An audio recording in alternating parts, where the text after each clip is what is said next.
Welcome to the farm where it's currently raining, but today is payday at the farm. All of our fields are now planted. Here's one of the corn fields. You can see the corn is looking really good. Has a little bit of abrasions and cuts in it from some of the dust we had here recently. But our crop is off to a great start overall. Some of those wind gusts reached up to 40 or 50 miles per hour here at the farm, picking up a lot of that loose dust and dirt in the field since we were so dry, and whipping it up against the plants. With the rain we're getting here today, we're gonna head up into town and pick up one of the semis.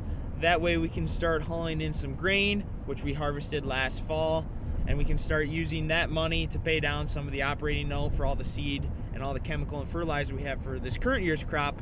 So we're heading up to get one of the semis, get that brought home now today. Here's the truck and trailer we're gonna be bringing home today. We store it up in town, at least until planting's over, because we don't have room for it in the shed at home when all the seed is there. So just checking all the tires on it before we take it the 20-mile trip back home. And then we'll have to check it over a little bit more before we start hauling any grain out of the farm. Looks like this back tire here on the trailer is a little bit flat, so we'll have to get this filled up before we head home. Stop at one of the gas stations here in town. Hopefully somebody's around where there's some free air. That way we can get that tire filled up on the back side of the trailer.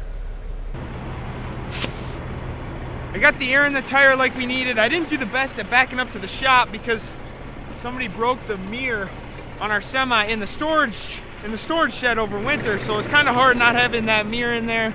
But now we're ready to go to bring the truck home.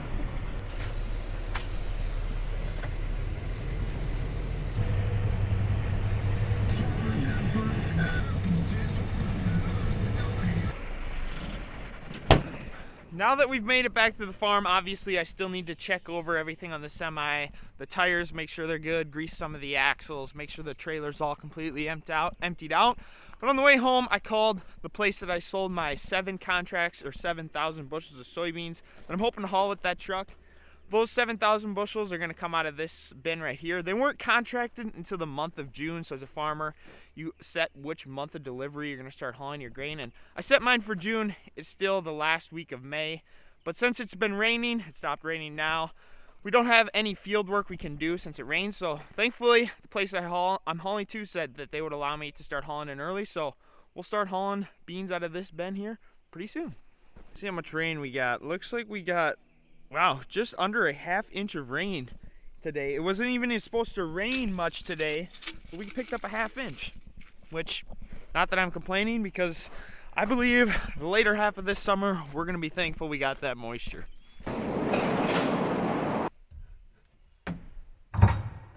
Now we're changing gears here a little bit, but this truck is the truck I am going to be using for my spray drone trailer, for my custom spray drone application business. I haven't shown you guys the full setup, but I have the trailer completely done now. There's the drone right there. This is gonna be coming out soon, so if you wanna see the drone in action, hit that subscribe button down below. But this is the truck my dad's gonna let me use, and it is leaking a little bit of oil down here underneath, so I need to get this truck brought in. That way I don't have any problems when the season gets going. But before we can do that, we have a bunch of scrap iron that I wanna haul to town. So we'll get the scrap iron loaded up in the back, and then we'll drop this truck off in town.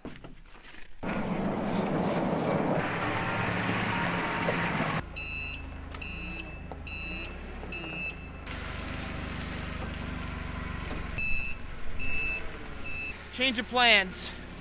The box is coming back out. We have this steel door over here that got dented this spring, and they will accept at the iron place. So I didn't want to make 2 trips, so we're gonna try putting this steel door, which it has a dent in it, so nobody say that's a good door. No, it has a massive dent in the middle.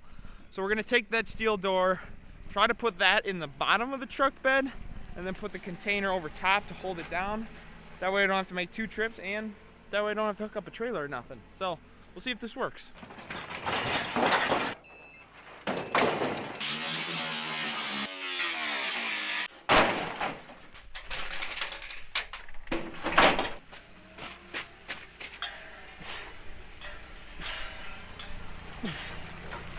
There's not much weight on it. Don't be that impressed. Next stop, will be the scrap yard.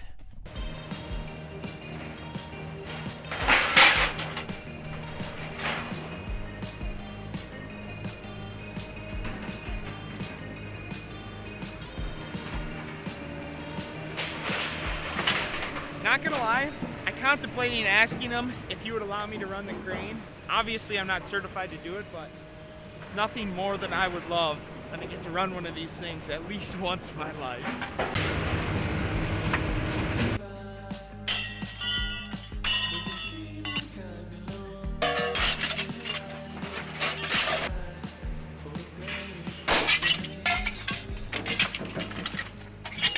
Thank you. Well, we got her all emptied out. Now we'll head back inside and see what we got for a payment on that scrap iron. We brought in a total of 1,480 pounds. They're paying $100 per ton, which means I made $74 on that scrap iron we brought in. And that's kind of the reason why I usually am the one that brings in the scrap iron, is because I'm the one that likes getting the check for it. So now that that is done, we'll get this truck dropped off at the car dealership, and then Mom will pick us up. Guess how much I made my check was for at the scrap iron place. And you had just that one. Oh, there's quite a bit in there. I'm gonna say $36.52. Oh, you're close, about double that, $74. Oh, that's pretty good. Yeah, it's usually pretty good. I think the price of iron has about doubled since the last time I brought it. Well, I think I was saying your check, like, cause like I would get half. Oh, you'd get half. Yeah, that's not happening. Made it back to the farm now. Looks like Dad's getting started on checking the tire pressure and all these semi-tires, which is never the most fun job. Did you do the trailer already or no? No, just get started.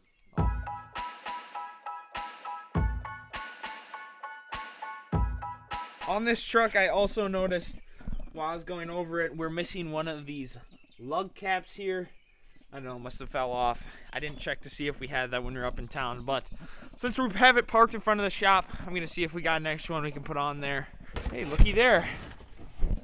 Looks like we do have one, and it's probably the last one, so I should order another one, but another day's project.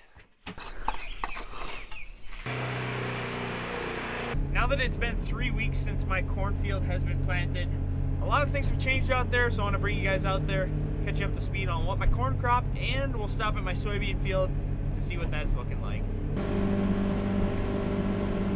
On my way to the first field, I stopped here because you can see this is a little bit of a lower spot in one of the fields, and that is where we are seeing a lot of the weed pressure, because this is where the water sat from last summer. So in this field, that heavy green material you're seeing out there is a bunch of weeds, and similarly right over here in this field, water was sitting here last year in that 13 inches of rain, and we're starting to see some of the repercussions of the weed pressure. I've now made it out to my 160-acre cornfield for this upcoming year. That is what is on this side. Here over on this side, this is the neighbor's cornfield. And look right here. You see this big gap? I don't like that. There is plenty of room in here that I should have at least planted one more row. Obviously, it's hard to do now with all the crop planted, but I'm going to note this because next year I am definitely going to want to add one more row. And by the looks of it, that stake right there is the property line, so I did definitely short myself one row. As for the corn out here, it is honestly not in the best of shape. You can see there's some discoloration there on the leaves. Some of them are kind of slightly dying. They got pretty whipped up in that big heavy wind, and it's not just certain areas of the field. It is a vast area of the field that looks sick and a little bit not great. Even like this, that leaf is kind of dying. The one thing I am fortunate for is this corn that does look sick and had some of the leaves just kind of get wind whipped like this corn is at a growing stage where essentially if you came out here with a mower and chopped off the corn right at the ground level, this corn would still grow because it's using the seed currently for the growth and for the energy.